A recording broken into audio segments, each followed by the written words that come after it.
Hello बच्चों। Hello sir. कैसे हो बच्चों? ठीक है सर। बच्चों आज क्लास में हम जानेंगे बैंक के बारे में। क्या है? ठीक। तो सबसे पहले हम बैंक किसे कहते हैं और बैंकिंग सेवा क्या है, ठीक, या बैंकिंग सर्विस। ठीक, तो हम जानेंगे बैंकिंग के बारे में। क्या है? ठीक, बैंकिंग। ठीक, तो बैंक से जुड़े कार्य को करना यानी बैंक से जुड़े काम को करना बैंकिंग कहलाता। ठीक, यानी जो व्यक्ति बैंक से जुड़े काम को करता है उससे बैंकिंग कहलाता। ठीक, तो सबसे पहले हम जान लेते हैं बैंक से संबंधित पहला जो हमारा वर्ड है यानी कि जो बैंक में प्रयोग होने वाले शब्द। ठीक, तो बैंक में कौन कौन से शब्द होते हैं जो प्रयोग में आते हैं हमारे आमतौर की जिंदगी में। ठीक, हम लोग जिसे सुनते हैं तो मगर हमें जानकारी नहीं होती है, लेकिन अब हम जान लेते हैं कि बैंक से जुड़े काम को करना बैंकिंग कहलाता है। ठीक, तो सबसे पहले बैंकिंग में हमारा आता है अकाउंट। क्या है? अकाउंट। क्या है? अकाउंट को हिंदी में कहते हैं खाता। क्या है? क्या है? ठीक, सबसे पहले हमारा बैंक में होता है अकाउंट। क्या है? अकाउंट का हिंदी में कहते हैं खाता, है ना। ठीक, उसके बाद हमारा दूसरा नंबर आता है सेविंग्स अकाउंट। क्या है? कुछ लोग इसको बोलते हैं सेविंग, लेकिन इसका अंग्रेजी है सेविंग्स अकाउंट, है ना। ठीक, इसकी हिंदी होगी बचत खाता। क्या है? एक खाता जो होता है एक आम व्यक्ति जैसे घरेलू कोई हाउसवाइफ हुई या बच्चे हुए या स्टूडेंट हुए या कोई भी इस खाते को खुलवा सकता। ठीक, इसका है बचत खाता, यानी कि आप बचाकर जो अपनी धनराशि होती है इसको जमा कर सकते हैं इस अकाउंट में, है ना। ठीक, खाता तीन प्रकार के होते हैं। एक होता है फिक्स डिपॉजिट, एक होता है करंट अकाउंट होता है, एक होता है सेविंग अकाउंट और एक होता है हमारा रिकरिंग अकाउंट, है ना। ठीक, एक होता है मियादी अकाउंट, है ना, यानी मियादी खाता, है ना। ठीक, तो सबसे पहले हम यहाँ ले लेते हैं अकाउंट, उसके बनता है सेविंग अकाउंट। क्या है? ठीक, यानी बचत खाता, और दूसरा है करंट अकाउंट। क्या है? करंट अकाउंट जो होता है इसकी जो होती है इसमें केवल खाता कंपनी वाले खोल सकते हैं या जो व्यापारी होते हैं वो खोल सकते हैं। ठीक, इस अकाउंट में होता है जो हमें वो नहीं मिलता है, ब्याज नहीं मिलता। क्या है? ठीक, अर्थात इंटरेस्ट नहीं मिलता है ना।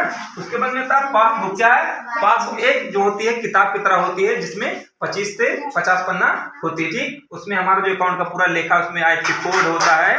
ठीक, IFSC कोड हुआ, CIF नंबर, अकाउंट नंबर और अकाउंट होल्डर का नाम। अकाउंट होल्डर अर्थात खाता धारक का नाम, है ना। ठीक, उसके बाद चेक बुक। क्या है? चेक बुक भी एक कॉपी की तरह होती है अर्थात किताब की तरह होती है। उसमें उसको आप पैसा कैश में न लेके बल्कि हम बैंक से जाकर नगद लेंगे, है ना। ठीक, यानी कागज में एक तरह होता है चेक बुक, है ना। चेक एक होता है, बुक माने पूरा किताब होता है। ठीक, उसके बाद बैंक स्टेटमेंट। क्या है? बैंक स्टेटमेंट अर्थात बैंक का विवरण, यानी कि स्टेटमेंट जब होता है तो उसी में सभी रिकॉर्ड छपी होती है, यानी आपका पैसा कब आया, कितना पैसा आया, तो किस तारीख को आया, है ना। ठीक, और किस कारण आया पैसा सभी को स्टेटमेंट में दिखा होता है ना। ठीक, उसके मतलब फिक्स डिपॉजिट। क्या है? जिसको तो सवा विधि जमा, सवा विधि जमा, यानी कि फिक्स डिपॉजिट होता है जैसे कि आप 3 महीने के लिए जमा किए या 6 महीने के लिए जमा किए। ठीक, तो उसको बोलते हैं फिक्स डिपॉजिट, यानी जब आप जितने समय के लिए जमा करेंगे जब तक वो समय पूरा नहीं होगा जब तक आपको बैंक वाला पैसा नहीं देगा, है ना। ठीक, उसका मतलब लोन। क्या है? लोन, जैसे कि हम कार खरीदने के लिए और घर खरीदने के लिए या सोना खरीदने के लिए आप लोग कर्जा लेते हैं किसी से तो ये बैंक भी आपको लोन देता है। ठीक, जैसे गोल्ड लोन, होम लोन, ठीक, और जैसे होता है फार्मर लोन अर्थात किसान क्रेडिट जो होता है लोन। ठीक, तो लोन का हिंदी होगा कर्जा। क्या है? कर्ज। ठीक, उसके बनता है ATM। क्या है? ATM का पूरा नाम है ऑटोमेटेड टेलर मशीन, जिसका हिंदी होता है स्वचालित चलने वाली मशीन, यानी कि जो मशीन होती है ATM जो अपने आप पैसा गिनती है। ठीक, तो उसको बोलते हैं खजांची। क्या है? ठीक, अपने जो अपने आप होता है ना पैसा गिनकर मशीन दे देता है। उसके बाद CIF, यानी CIF ये आपके अकाउंट में जैसे आपका अकाउंट हो अकाउंट के आपके ऊपर लिखा रहता है CIF नंबर, है ना। CIF यानी कस्टमर इंफॉर्मेशन फाइल, यानी कस्टमर का पूरा रिकॉर्ड, उसका पैन कार्ड, उसका आधार कार्ड, उसका नाम क्या है, उसकी एड्रेस क्या है। ठीक, यानी एड्रेस उसका कहाँ की है उसके बारे में इसमें CIF यानी कस्टमर इंफॉर्मेशन फाइल, यानी पूरी रिकॉर्ड रहता है। उसके बाद में हम यहाँ जानेंगे तो हम जानते हैं बैंक से जुड़े काम, है ना। ठीक, तो बैंक से जुड़े काम को करना बैंक कहलाता है। ठीक, उसके बाद में हमारा नंबर यहाँ पर आता है पैसे गए। क्या है? ठीक, पैसे जब गए यानी आपके अकाउंट जब पैसे चले जाते हैं उसको अंग्रेजी में आपके अकाउंट से जब पैसे चले जाते हैं तो आपके मोबाइल में आता है मैसेज एक डेबिट। क्या है? डेबिट का मतलब होता है पैसे गए अर्थात आपके अकाउंट से पैसे कट गए, निकल गए, चले गए, है ना, इसका मतलब वो पैसे गए। उसके बाद का हानि। क्या है? हानि का मतलब होता है लॉस, अंग्रेजी में क्या कहेंगे? लॉस, यानी नुकसान अर्थात हानि, है ना।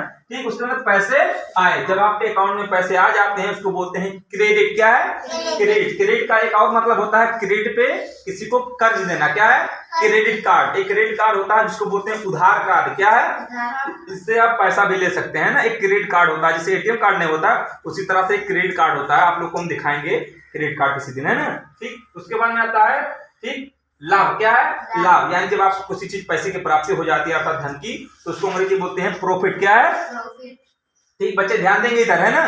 ठीक, तो लोग क्या बोलेंगे? लाभ। लाभ का अंग्रेजी होता है प्रॉफिट। क्या है? ठीक, उसके बाद नगद। क्या है? नगद अर्थात कैश, अंग्रेजी बोलेंगे कैश। जैसे आपको हम नोट हाथों हाथ दे देंगे या हम आपको कॉइन दें अर्थात सिक्के दे देंगे, ठीक, तो आपको हाथ में जो नगद पैसा दे देते हैं तो उसको बोलते हैं अंग्रेजी में कैश। क्या है? कैश। ठीक, उसके बाद में यहाँ पर आता है जमा करना। क्या है? ठीक, जब आप जमा करते हैं, बैंक में जाते हैं, जमा करना उसको कहलाता है डिपॉजिट। क्या है? ठीक, जैसे हमारे बैंक हो गया, ठीक, बैंक का लॉकर होता है, ठीक, उसी में हम अपना पैसा जमा कर दे, ठीक, तो उसको हम डिपॉजिट कर दिया था, जमा कर दिए, ठीक, तो क्या कहेंगे अंग्रेजी में? डिपॉजिट। क्या है? ठीक, और इसके बाद देते हैं जो जमा करता है अर्थात जो करने वाला होता है उसको बोलते हैं डिपॉजिटेड। क्या है? डिपॉजिटेड। क्या है? ठीक, उसके बाद जमा पूंजी यानी डिपॉजिट से जमा पूंजी अर्थात आपका जो पैसा है जमा हो गया आपके बैंक में तो हो गया जमा पूंजी हिंदी में, तो अंग्रेजी में डिपॉजिट। क्या है? ठीक, उसके बाद कर्जदार। क्या है? यानी आपका पैसा जो बाका है या हम ही उसके बारे में पैसा जो बाकी होते हैं, ठीक, उसको बोलते हैं कर्जदार। क्या है? ठीक, तो अंग्रेजी में बोलते हैं डेबिटोर। क्या है? डेबिटोर। क्या है? ठीक, यानी कर्जदार। क्या है? ठीक, उसके बाद आय। क्या है? आय का अंग्रेजी होता है इनकम। क्या है? उसके बाद में आपकी जो पैसा संपत्ति अर्थात सोना चांदी जेवर जो भी होते हैं उसकी संपत्ति को अंग्रेजी बोलते हैं असेस्ट। क्या है? असेस्ट। उसको लेखा। क्या है? लेखा का मतलब अकाउंट होता है, और बैंक शाखा जिसको बोलते हैं होम ब्रांच, यानी आपका जहां खाता होता है उसको बोलते हैं होम ब्रांच। उसके बारे में हम और जान लेते हैं, जैसे कि होती है पैसा निकालने वाली पर्ची होती है तो बोलते हैं विथड्रॉल स्लिप। क्या है? विथड्रॉल स्लिप यानी पैसा निकालने वाली पर्ची। ठीक, मशीन नहीं पर्ची। क्या है? ठीक, और पैसा जमा करने वाली जो पर्ची होती है तो बोलेंगे डिपॉजिट स्लिप। क्या है? ठीक, डिपॉजिट का मतलब है यहाँ पर कहाँ लिखा है, देखिए, डिपॉजिट का मतलब जमा करना और स्लिप का मतलब होता है पर्ची। क्या है? ठीक, तो आज क्लास में हम लोग को जाना बैंकिंग के बारे में। क्या है? ठीक, बैंक से जुड़े काम को करना बैंकिंग कहलाता। ठीक, तो आज के लिए बस इतना ही, मिलते हैं अगले क्लास में।